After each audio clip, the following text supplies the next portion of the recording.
kama tutaruhusu mwaka huu watu wanaoenda kutiki wanatiki, wanaotoka wanatoka, baadaye wale wanaotoka wanataka kupambana na wanaotiki, ikatokea vurugu, nchi hii hatutakuwa na nchi ya akiba.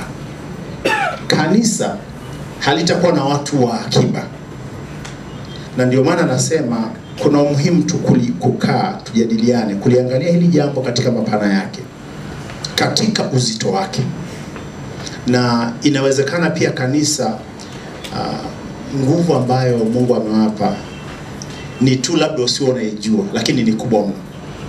Uwezo ulioko ndani ya kila kiongozi hapa, uwezo ambao uko katika kila jumuiya, kila kanisa, kila misioni, kila kusanyiko la watu, kuanzia wale watatu aliyesema Yesu wakiwa wawili watatu yuko na yeye yuko hapo, ni mkubwa kweli kweli.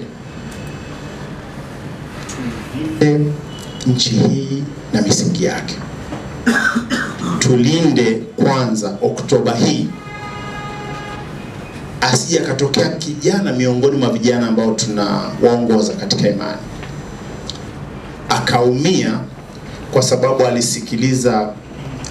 alisikiliza kelele zinazomwambia afanye kitu ambacho sicho.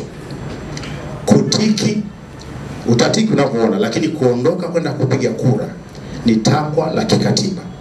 Mambo mengine watu wanaweza kujadiliana, na ndio maana tunaambiwa njoni tusemezane.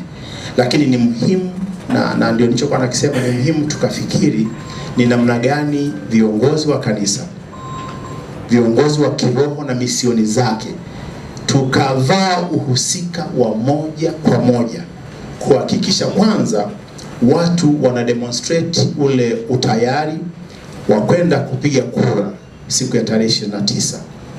Kuna watu wanasema